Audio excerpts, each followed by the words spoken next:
बिस्मिल्लाहिर्रहमानिर्रहीम। अस्सलाम वालेकुम स्टूडेंट्स, कैसे हैं आप सब लोग। आज से आप लोगों को मैं सोशियोलॉजी स्टडी करवाऊंगी। SOC 101 एक ऐसा सब्जेक्ट है जिससे बहुत ज़्यादा जो है वो बच्चे घबरा रहे होते हैं कि हाय अल्लाह इतना ज़्यादा मुश्किल पेपर होता है। और ये भी एक बात सच है कि इसमें ना बच्चों की बेचारों की जो है ना वो फेल भी F ग्रेड भी बहुत ज़्यादा आता है। तो मैंने इसलिए सोचा कि सोशियोलॉजी 101 के लेक्चर्स मैं बनाती हूँ, क्योंकि मैं पहले तो मैं गूगल मीट पे फ्री बच्चों को पढ़ाती रही, तो उनका रिजल्ट अच्छा आया, बहुत ज़्यादा अच्छा आया माशाल्लाह। A grade and A+ grade आया उनका SOC 101 में। तो मैंने सोचा कि यूट्यूब पे भी इसकी वीडियोज़ डाल देती हूँ। बहुत ज़्यादा बच्चे कह रहे थे कि मैम आप जो है ना वो यूट्यूब पे इसकी आप लोग वीडियोज़ डाल दें।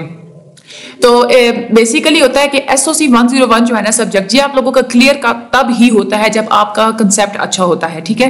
यानी कि मुकम्मल तौर पे आप लोगों की कंसेप्ट बिल्डिंग जब स्ट्रांग होती है ना, तो वो आप लोगों का जो है ना SOC 101 तभी आप उसको पास कर सकते हैं, क्योंकि बहुत ज़्यादा कंसेप्चुअल और सिनेरियो बेस पेपर आता है। तो मैं आप लोगों को कंसेप्ट ही क्लियर करवाऊंगी। मेन जो कंसेप्ट होते हैं और किस तरह के क्वेश्चन आते हैं वो मैं आप लोगों को सारा जो है ना वो गाइड करूंगी।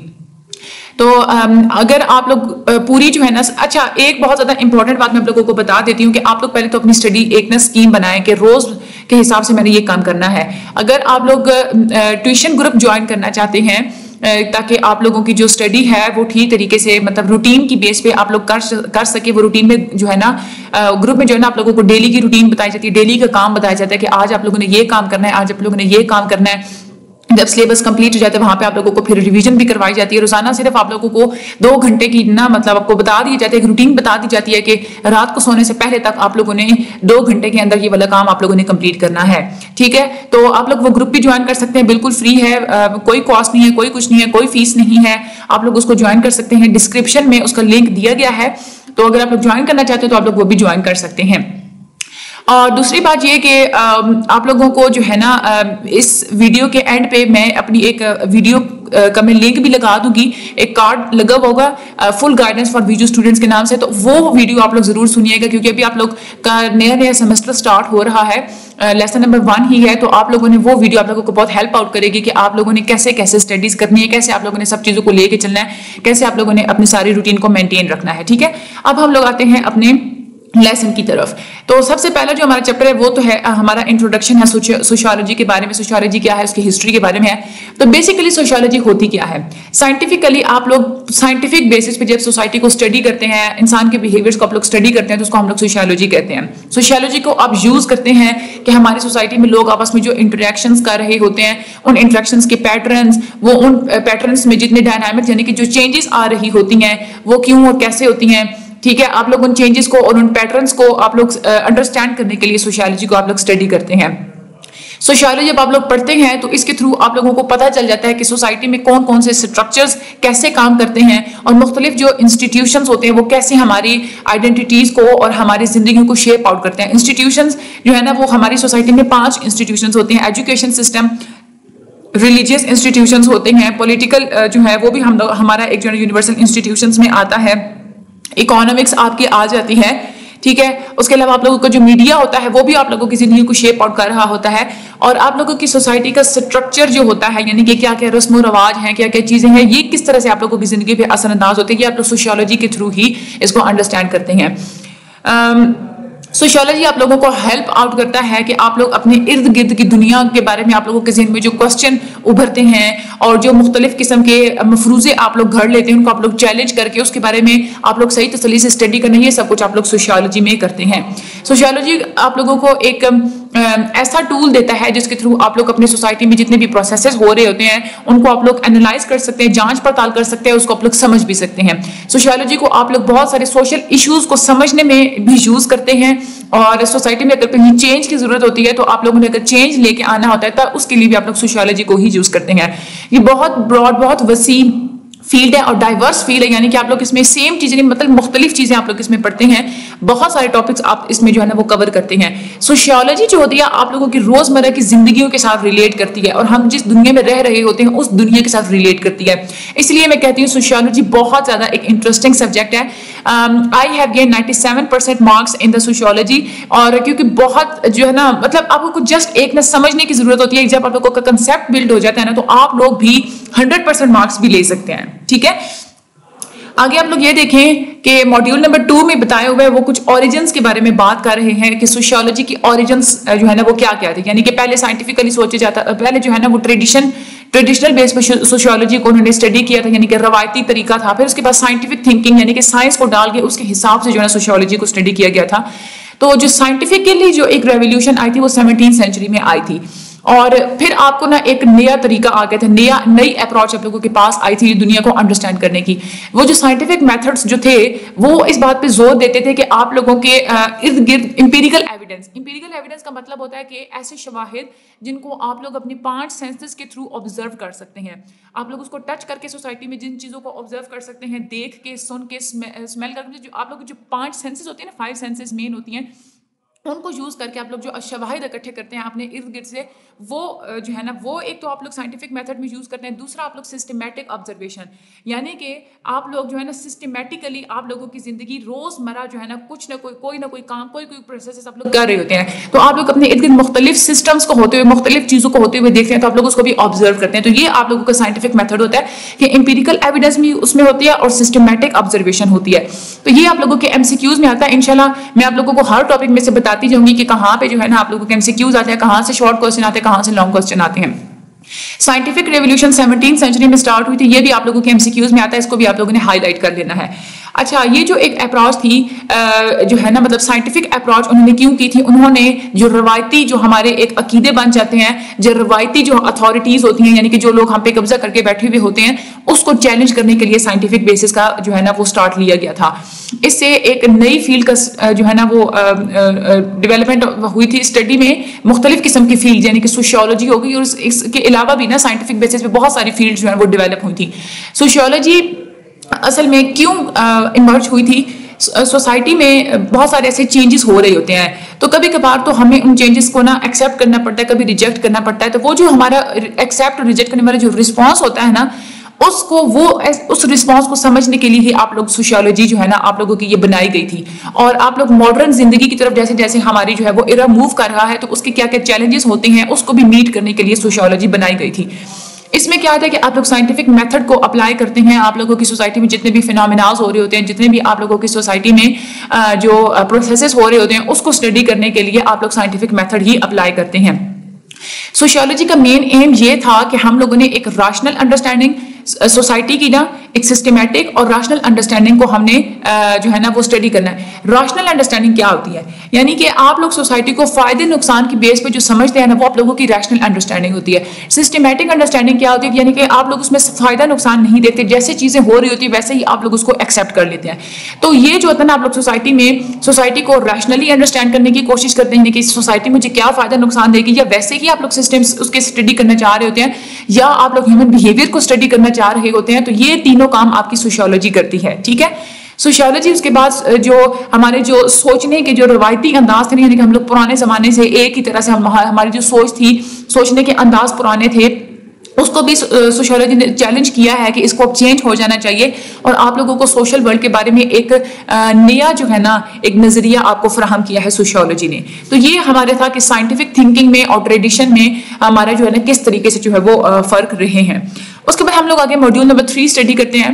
इसमें है ये आप लोगों का एक लेसन है, उसमें आगे मॉड्यूल्स बने हुए हैं ना। आगे है आप लोगों की ओरिजिन। मॉड्यूल्स का मतलब होता है कि आप लोगों की जो टॉपिक्स होते हैं, ठीक है। आप लोगों ने घबराना नहीं है कि ये एक लेसन में ये पता नहीं कहां से मॉड्यूल्स आ गए। अच्छा, आगे है आप लोगों का इंट्रोडक्शन टू सोशियोलॉजी में कि ओरिजिन्स क्या क्या थे सोशियोलॉजी के। तो मुख्तलिफ ओरिजिन्स थे। 4 साइंटिस्ट हैं जिन्होंने जो है ना सोशियोलॉजी को ओरिजिनेट किया था, इसको उन्होंने स्टार्ट किया था। सबसे पहले साइंटिस्ट थे ऑगस्ट कॉम्ट। इन्होंने पॉजिटिविज्म का आइडिया दिया था। ऑगस्ट कॉम्ट जो है ना, इनको फाउंडर ऑफ सोशियोलॉजी कहा जाता है। ये बहुत इंपॉर्टेंट है, आप लोगों ने याद रखना है कि August Comte is the founder of sociology. आप लोगों के मिड टर्म में भी और क्विज में एमसीक्यूज में आता है। ऑगस्ट कॉम्ट जो थे ना, वो ये कहते थे कि हम लोग अगर अपनी सोसाइटी को इम्प्रूव करना चाहते हैं, या हम लोग अपनी सोसाइटी के प्रॉब्लम्स को सॉल्व करना चाहते हैं, तो हमें सोशियोलॉजी को यूज करके हम लोग ये दोनों जो है ना गोल्स अटेन कर सकते हैं। कॉम्ट ने जो है ना कंसेप्ट बनाया था पॉजिटिविज्म का। पॉजिटिविज्म का मतलब होता है कि आप लोग हर चीज में एम्पेरिकल एविडेंस और साइंटिफिक मेथड्स यूज करें। ये हम लोग पढ़ चुके हैं ना कि आप लोग जो है ना मतलब साइंटिफिकली किसी चीज को लेके चलते हैं, तो ये 2 चीजें ही उसमें होती हैं, साइंटिफिक मेथड्स और एम्पेरिकल एविडेंस। ये 2 आप लोगों को टर्मिनोलॉजीज याद रखनी है। तो पॉजिटिविज्म भी यही कहती है कि आप लोगों ने इंपीरिकल एविडेंस और साइंटिफिक मेथड्स को आप लोग यूज करके अपनी सोसाइटी में चेंज भी ला सकते हैं, प्रॉब्लम्स को सॉल्व भी कर सकते हैं। अगस्ट कॉम्ट जो थे उनका ये बिलीव था कि सोशियोलॉजी को हमें सोशियोलॉजी को ऑब्जर्वेशन की बेस पे यूज करना चाहिए, यानी कि आप लोग जो है ना सोशियोलॉजी में जो कुछ स्टडी करते हैं उसको आप फिर उसके थ्रू आप लोग सोसाइटी को ऑब्जर्व करें, आप लोग एक्सपेरिमेंट करें और हमारी सोसाइटी में जितने फैक्ट्स होते हैं यानी कि जो हकीकतें होती हैं जिनको लोग कबूल करके बैठे हुए होते हैं उसका आप लोग एनालिसिस करें, उसका आप लोग तज्जिया करें। कॉम्ट के जो आइडियाज थे ना वो उनकी वजह से दूसरी सोशल साइंस की जितनी भी है ना डिसिप्लिन वो भी बहुत ज़्यादा डेवलपमेंट हुई है उनमें, और सोसाइटी की स्टडी को भी बहुत ज़्यादा जो है ना इन्फ्लुएंस किया है कॉम्ट्स के आइडियाज़ ने। उसके बाद कॉम्ट जो है उनका ये भी बिलीव था कि सोशियोलॉजी जो है ना आप लोगों को एक साइंटिफिक बेसिस प्रोवाइड करती है, एक साइंस की ऐसी बुनियाद फराहम करती है जिसके थ्रू आप अपनी ह्यूमन की सोसाइटी को समझ भी सकते हैं और आप उसको इम्प्रूव भी कर सकते हैं। ठीक है, तो मेन जो था ना कहने का मकसद ये है कि जो अगस्त कॉम्ट थे ना उनका मेन फोकस था साइंटिफिक बेसिस के ऊपर। ठीक है, ये आप लोगों ने बात याद रखनी है, आप लोगों के एमसीक्यूज में आती है कि जो कॉम्ट थे उनका मेन जो था ना साइंटिफिक बेसिस के ऊपर वो जोर देते थे। कॉम्ट ने जो सारा ये जो दिया था ना इसके जो दूसरी फील्ड हैं जैसे साइकोलॉजी हो गया और जो इकोनॉमिक्स हो गया उसके ऊपर भी बहुत ज़्यादा इनके जो है ना वो असर अंदाज हुई थी, इनकी जो स्टडी थी उनकी वर्क की वजह से एक राह हमवार हो गई थी कि हम लोग अपनी आजकल की जो सोशल साइंस है हम लोग उसमें डेवलपमेंट कैसे कर सकते हैं। उनके काम की वजह से ही आज की जो सोशल साइंस है, मॉडर्न जो सोशल साइंस है, इसमें बहुत ज़्यादा डेवलपमेंट्स हुई हैं। ठीक है, तो ये आप लोगों के जो था ना ये सारा वो कॉम था वो यही कहते थे कि आप लोगों ने सोशियोलॉजी सोसाइटी में जो भी आप लोगों ने प्रॉब्लम्स को सॉल्व करना है आप लोग उसको साइंटिफिक बेसिस पे करें। आगे टॉपिक नंबर 4 है, मॉड्यूल नंबर 4। उसमें अगले एक सोशियोलॉजिस्ट थे हर्बर्ट स्पेंसर, उन्होंने सोशल डार्विनिज्म का जो है ना वो तस्वर दिया था। हर्बर्ट स्पेंसर ब्रिटिश फिलोसोफर थे और ये सोशियोलॉजिस्ट भी थे, ये भी इंपॉर्टेंट है आप लोगों के एमसीक्यूज में वो पूछते हैं। हर्बर्ट स्पेंसर ब्रिटिश फिलोसोफर और सोशियोलॉजिस्ट है, ये आप लोगों ने बात याद रखनी है। जो हर्बर्ट स्पेंसर हैं उनके जो है ना वो आइडियाज इस वजह से भी जो है वो जाने पहचाने हैं कि उन्होंने ना सोशल एवोल्यूशन जो थी ना, यानी कि जो आप लोगों को पता होगा कि जो डार्विन्स थे ना एक साइंटिस्ट थे, वो ये कहते थे कि हमारी जो सोसाइटी होती है ना उसमें हर जगह पे इवोल्यूशंस होती हैं, यानी कि जो चीज़ नाकारा हो जाती है चाहे हमारी बॉडी के अंदर ही क्यों ना हो, हमारी बॉडी के अंदर भी कुछ ऐसी होती हैं चीज़ें जो आप लोगों के इन्वायरमेंट के हिसाब से नाकारा हो जाती हैं, तो उसमें नई चीज़ें जो है ना वो इवॉल्व करती हैं और जो चीज़ बेहतरीन होती है वही जिंदा रह सकती है। डार्विन ने ऐसे भी कहा था कि इवन जब हर जनरेशन जब पैदा होती है ना तो वो अपने इर्द गिर्द के माहौल का उसके ऊपर इतना असर होता है कि वो इवॉल्व होके, आप लोग देखें ना पहले जमाने के आप लोग अपना बचपन देख लें, आप लोगों को शायद जो है ना बहुत ज्यादा जब आप लोग छोटे होते थे तो आप लोगों को मोबाइल्स और कंप्यूटर्स ये चीजें यूज करना नहीं आती थी, लेकिन आजकल की जो सोसाइटी है आजकल की जो जनरेशन आ रही है उसमें ऐसे इवोल्यूशन हुई है कि वो छोटे छोटे से होते हैं तो उनको सारा पता होता है मोबाइल और कंप्यूटर के बारे में, तो आसानी से वो जो है ना वो उसको वो कर लेते हैं, यूज कर लेते हैं वो। ठीक है, तो यही होती है आप लोगों की सोशल एवोल्यूशन। और वो कहते थे जो डार्विन थे ना और जो हर्बर्ट स्पेंसर है वो यही कहते हैं कि जो चीज आप लोगों की सोसाइटी में सबसे ज्यादा फिट होती है वही सर्वाइव करती है। डार्विन की थ्योरी को उन्होंने अप्लाई किया था सोसाइटी को स्टडी करने के लिए और उनका ये अकीदा था कि जो सोसाइटीज होती हैं वो वक्त के साथ साथ बदलती रहती हैं, इवॉल्व होती रहती हैं और जो सबसे ज्यादा जो एडवांस सोसाइटीज होती हैं वही सबसे ज्यादा फिट होती हैं और वही सबसे ज्यादा सक्सेसफुल होती हैं। ठीक है, क्योंकि वो इवॉल्व कर चुकी होती हैं, तो जो चीज इवॉल्व कर चुकी होती है वो फिट होती है। स्पेंसर के जो आइडियाज थे उनको फिर बाद में यूज किया गया था कि सोशल इनइक्वालिटीज जो हो रही होती है ना हमारी सोसाइटी में, यानी कि ना बराबरी जो होती है, मतलब जो ना इंसाफियां हो रही होती हैं, हर्बर्ट स्पेंसर के आइडियाज जो है ना वो उनकी जो है ना उन इनइक्वालिटीज को जस्टिफाई कर रहे थे, यानी कि उनकी सपोर्ट कर रहे थे। कैसे देखें, हर्बर्ट स्पेंसर ये कहता था कि जो फिटेस्ट होता है ना वही सर्वाइव करता है। अब अगर आप लोग अपनी सोसाइटी में देखें तो फिटेस्ट कौन होते हैं, हाईएस्ट क्लास होती है ना, तो हर्बर्ट स्पेंसर यही कहते हैं कि जो फिटेस्ट ही सर्वाइव कर सकता है, यानी कि उसके नजर में जो हाई क्लास होती है वही सर्वाइव कर सकती है। तो इसका मतलब क्या है, वो सोशल इनइक्वालिटीज को वो जस्टिफाई कर रहा है, उसकी सपोर्ट कर रहा है। जो बहुत ज्यादा जो पुअर क्लास होती है वो तो फिर हर्बर्ट स्पेंसर की नजर में उसको तो सर्वाइव करना ही नहीं चाहिए। ठीक है, इसी वजह से हम लोग कहते हैं कि जो स्पेंसर के जो आइडियाज थे वो जस्टिफाई करते हैं सोशल इनइक्वालिटीज को, और जो कुछ ग्रुप्स होते हैं ना वो इस बात को भी वो जस्टिफाई करता है कि कुछ जो ग्रुप्स होते हैं वो दूसरों के ऊपर डोमिनेट कर जाते हैं। सोशल डार्विनिज्म को आप लोग जो है ना ये यूजेनिक्स को यानी कि वक्त के साथ साथ आप लोगों की बॉडी के अंदर भी जनरेशन टू जनरेशन जो चेंजेस होती रहती हैं उसको भी सपोर्ट करता है। और दूसरी रेस के बारे में जितनी पॉलिसीज होती है ना कि कुछ रेसेस को अच्छा माना जाता है कुछ को बुरा माना जाता है। जैसे हम लोग अमेरिका की बात करें तो वहां पे जो गोरे हैं उनको ज्यादा मराहत हासिल होती है, तो काले जो होते हैं जो कालों को बेचारों को सप्रेस रखा जाता है। तो ये सोशल डार्विनिज्म जो है ना ये भी उनको भी रेसिस्ट पॉलिसीज को भी ये सपोर्ट करता है। स्पेंसर के जो आइडियाज थे बाद में फिर बहुत ज्यादा उस पर तनकीद की गई थी क्योंकि उन्होंने डार्विनिस्ट की जो है ना इम्प्लीकेशंस लगाई थी और वो इनइक्वालिटीज को सपोर्ट कर रहा था। लेकिन इसके बावजूद भी उनका बहुत ज्यादा सोशियोलॉजी की डेवलपमेंट में और सोशल थ्योरीज जो बनी उनकी डेवलपमेंट में उनके नॉलेज को फिर बाद में बहुत ज्यादा यूज किया गया, इसका बहुत ज्यादा इम्पैक्ट है। ठीक है, तो इनइक्वालिटीज को जस्टिफाई किसने किया था? स्पेंसर ने किया था। आप लोगों ने ये बात भी याद रखनी है। आगे अगर हम लोग चल के देखते हैं तो मॉड्यूल नंबर 5 यानी कि टॉपिक नंबर 5 जो है उसमें आप लोगों को कैपिटलिज्म, कार्ल मार्क्स थे, ये भी सोशियोलॉजिस्ट थे, इन्होंने कैपिटलिज्म के बारे में जो है ना वो लिखा था। कार्ल मार्क्स ये जर्मन फिलोसोफर थे और इकोनॉमिस्ट भी थे, ये भी आप लोगों के एमसीक्यूज में आता है। उनको अपने आइडियाज की वजह से जाना चाहता है कि उन्होंने कैपिटलिज्म के बारे में बहुत ज्यादा लिखा था। कैपिटलिज्म का मतलब ये होता है कि हाई क्लास जो होती है ना वो हमेशा वर्कर्स को और जो लो क्लास होते हैं लोगों को उनके ऊपर जुल्म ज्यादती कर रहे होते हैं। यानी कि कैपिटलिज्म का यही मतलब होता है कि एक चीज जो है ना वो सोसाइटी में जिनके पास पावर ज्यादा होती है तो वो दूसरों को सप्रेस कर रहे होते हैं, ये आप लोगों की कैपिटलिज्म होती है। और इसके अलावा कार्ल मार्क्स ने क्लास स्ट्रगल पे भी बहुत ज्यादा जोर दिया है, यानी कि जो लो क्लास के लोग होते हैं जब कॉन्स्टेंटली हाई क्लास के लोग उन पर जुल्म ज्यादती कर रहे होते हैं तो वो जो लो क्लास के जो लोग होते हैं वो स्ट्रगल करते हैं कि वो उन हाई क्लास के लोगों से लड़ सकें। मार्क्स का ये बिलीव था कि जो कैपिटलिज्म है ये एक ऐसा सिस्टम होता है जो वर्कर्स को एक्सप्लॉइट करता है, उन पर जुल्म करता है और आप लोगों की सोसाइटी में इनइक्वालिटीज क्रिएट होती हैं। उन्होंने इस बात पे भी आर्ग्यू किया था कि वर्किंग क्लास के दरमियान और कैपिटलिस्ट क्लास के दरमियान जो स्ट्रगल्स चलती रहती हैं वो आप लोगों की हिस्ट्री की एक ड्राइविंग फोर्स होती है कि वही आप लोगों की सोसाइटी उसी तरह से फिर मूव ऑन करती है। यही स्ट्रगल होती है जो आप लोगों की सोसाइटी को ड्राइव करती है, चलाती है पूरी हिस्ट्री में।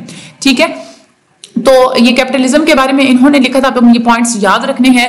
मार्क्स का ये भी बिलीव था कि जो कैपिटलिज्म होता है एक ना एक दिन ऐसा आएगा कि कैपिटलिज्म खत्म हो जाएगा और इसकी जगह सोशलिज्म ले लेगा। सोशलिज्म का मतलब क्योंकि वो कह रहे हैं ना कि जो कैपिटलिज्म है उसके खिलाफ हमेशा लो क्लास के लोग स्ट्रगल करते रहते हैं, तो एक दिन ऐसा आएगा कि कैपिटलिज्म खत्म हो जाएगी, सोशलिज्म आ जाएगी जिस सोसाइटी में सारे के सारे जो है ना वो इक्वल होंगे। उन्होंने बहुत उनके काम ने भी बहुत ज्यादा इन्फ्लुएंस किया है क्रिटिकल थ्योरी को और मार्क्सिज्म, यानी कि ये भी एक थ्योरी है, इसको हम लोग आगे जाके पढ़ेंगे, जो कि सारी इनइक्वालिटीज के बारे में ये थ्योरी बनाई गई थी। मार्क्स के जो आइडियाज थे उनका बहुत ज्यादा इम्पैक्ट था सोशियोलॉजी की डेवलपमेंट में, सोशल थ्योरी की डेवलपमेंट में। फिर बाद में उन्होंने कंटिन्यू किया था इससे रेलेवेंट यानी कि सोशल इनइक्वालिटीज के बारे में जितनी भी स्टडी होती है उसमें भी उन्होंने बहुत ज्यादा स्टडी की है। और कैपिटलिज्म के जितने भी क्रिटिक्स थे, जितने भी जो है ना तनकीद वगैरह करना और ये वो सारी थ्योरीज हमें जो है ना वो कार्ल मार्क्स से ही मिलती हैं। तो ये भी आप लोगों ने याद रखना कि कार्ल मार्क्स ने कैपिटलिज्म के खिलाफ जो है वो लिखा था। ठीक है, उसके बाद मॉड्यूल नंबर 6 पढ़ते हैं। तो एम्पिरिसिज्म, ये इमाल दुर्खेम जो थे उन्होंने कहा था, ये फ्रेंच सोशियोलॉजिस्ट थे और फिलोसोफर थे, ये आप लोगों ने याद रखना है। अच्छा, उन्होंने भी क्या, अच्छा यहाँ पे आप लोग देखेंगे यहाँ पे क्या है एम्पिरिसिज्म। एम्पिरिसिज्म का मैं आप लोगों को बता चुकी हूँ ना, ये एम्पिरिकल का वर्ड क्या मतलब क्या होता है कि आप लोगों की ये जो साइंटिफिक मेथड्स होते हैं ना, ठीक है, आप लोगों की जिसको आप लोग अपने 5 सेंसेस के थ्रू आप लोग जो है ना वो सोच देख सकते हैं, तो वो आप लोगों की एम्पिरिसिज्म होती है। इमाल दुर्खेम फ्रेंच सोशियोलॉजिस्ट थे, फिलोसोफर थे, उन्होंने भी सोशल फैक्ट्स के ऊपर और साइंटिफिक मेथड के ऊपर बहुत ज्यादा जोर दिया था। दुर्खेम जो थे उनका यही बिलीव था कि सोशियोलॉजी जो है हमें उनको एम्पिरिकल एविडेंस के ऊपर और साइंटिफिक मेथड्स के ऊपर ही उसको स्टडी करना चाहिए। उनका यह भी बिलीव था कि जो सोसाइटी होती है वो बहुत ज़्यादा कम्प्लेक्स सिस्टम होता है जिसके अंदर मुख्तलिफ किस्म के फैक्ट्स पाए जाते हैं और हम लोग जो है ना इस सारे फिनोमेना को जो है ना ऑब्जर्व भी कर सकते हैं और स्टडी भी कर सकते हैं। इसलिए वो साइंटिफिक एम्पिरिसिज्म पे जो है ना वो बिलीव करते थे। दुर्खेम ने यह भी कहा था कि हमारे जो ऐसे सोशल फैक्ट्स होते हैं जो इंडिविजुअल्स के लिए एक्सटर्नल होते हैं, यानी कि इंडिविजुअल्स के अंदर नहीं पाए जाते, यानी कि उनके अंदर उनके माइंड में या कहीं उनके बिहेवियर के अंदर वो चीज़ नहीं होती, लेकिन इंडिविजुअल्स के बाहर सोसाइटी में कहीं होती है और वो उनके बिहेवियर को बहुत ज़्यादा इन्फ्लुएंस करती है। उनका ये भी बिलीव था कि जो सोशियोलॉजी है वो एक साइंटिफिक डिसिप्लिन होना चाहिए जिसको आप लोग जिसमें ना आप लोग ऑब्जेक्टिव मेथड्स को यूज़ करें, यानी कि आप लोग तासुबाना सोच से हट के बिल्कुल सच्चाई के ऊपर आप लोग जो है ना वो मेथड्स आप लोग उसको करें और सोशल फिनोमेना को आप लोग स्टडी करें। दुर्खेम का जो वर्क था ना, दुर्खेम ने बहुत ज़्यादा स्टडी किया सुसाइड के ऊपर, उन्होंने बहुत ज़्यादा स्टडी किया और उन्होंने ना ज्यादातर उन्होंने ना इंपॉर्टेंस दिया क्वांटिटेटिव मेथड्स के ऊपर। क्वांटिटेटिव मेथड्स होते हैं जिसमें आप लोग ना मतलब नंबर्स की फॉर्म यानी कि क्वांटिटी के बारे में आप लोग बात करते हैं सोशल फिनोमेना को स्टडी करने के लिए। यानी कि ऐसे कि एक जो शहर है उसमें इतने परसेंट सुसाइड है, दूसरे में इतने परसेंट सुसाइड है, तो उसकी बेस पे वो दोनों सोसाइटीज का जो है ना वो स्टडी करेंगे कि क्या चीज है जो एक सोसाइटी में सुसाइड का ज्यादा बायस बन रही है। ये आप लोगों का क्वांटिटेटिव मेथड होता है, ठीक है। उसके उनके जो आइडियाज थे सोशल इंटीग्रेशन के बारे में, यानी कि सोसाइटी में जो आप दूसरों के साथ मेल मिलाप होता है, आप लोग जो इंटीग्रेट करते हैं, मिलजुल के रहते हैं, उसके इंपॉर्टेंस के ऊपर भी उन्होंने बहुत ज्यादा लिखा था। और वो कहते हैं कि हमारी सोसाइटी में जो यकजहती होती है ना उसके बारे में उन्होंने लिखा था। और यहीं से फिर उन्होंने कहा था कि हम लोग जो है ना सोशल स्ट्रक्चर्स को और इंस्टीट्यूशंस को सही तरीके से हम लोग स्टडी कर सकते हैं। दुर्हेम ने जोर दिया था एम्पिरिसिज्म के ऊपर और साइंटिफिक मेथड को। उन्होंने कहा था कि बहुत ज्यादा इसका एक असर होता है आप लोगों की सोशियोलॉजी की डेवलपमेंट के ऊपर और सोशल थ्योरी के ऊपर। उनका जो वर्क है उन्होंने फिर बाद में जो है ना जब फंक्शनलिज्म थ्योरी बनाई थी ना, 3 थ्योरीज होती है सोशियोलॉजी में, कैपिटलिज्म होती है, फंक्शनलिज्म होती है और इंटरेक्शनिज्म होती है। ये आगे चल के हम लोग इन तीनों थ्योरीज को पढ़ेंगे। तो फंक्शनलिज्म जो थ्योरी थी उसको डेवलप करने में इनके काम को बहुत ज्यादा यूज किया गया है और ये एक सोशियोलॉजिकल पर्सपेक्टिव है। तो ये आप लोगों का जो अपडेटेड है यानी कि 2023 में जो अक्टूबर में जो क्लासेस स्टार्ट हो रही हैं, ये आप लोगों की उसके अपडेटेड ये वाला कोर्स है जो मैंने अभी जो है ना कि लेक्चर्स रिकॉर्ड किए, ये बिल्कुल न्यू है क्योंकि इस साल जो है ना आप लोगों का ये सोशियोलॉजी 101 का जो चैप्टर जो आप लोगों का जो कोर्स है ना ये चेंज हुआ है, ठीक है। तो जो पुराना जो है ना कोर्स जो लेक्चर्स जो पुराने थे वो LMS से भी हटा के न्यू लेक्चर्स उसमें डाले गए हैं। तो बाकी आप लोगों ने जो है ना अब इसको 1-2 दफा आप लोग रीड आउट कर लीजिएगा ताकि कोई बात आप लोगों को नहीं समझ आई तो वो समझ में आ जाएगी। अगर फिर भी नहीं समझ आती तो आप लोग फिर कमेंट सेक्शन में मुझसे पूछ लीजिएगा, मैं आप लोगों की हेल्प आउट कर दूंगी। बाकी अल्लाह ताला आप सब लोगों का हामिया नासिर हो। Thank you so much and Allah Hafiz.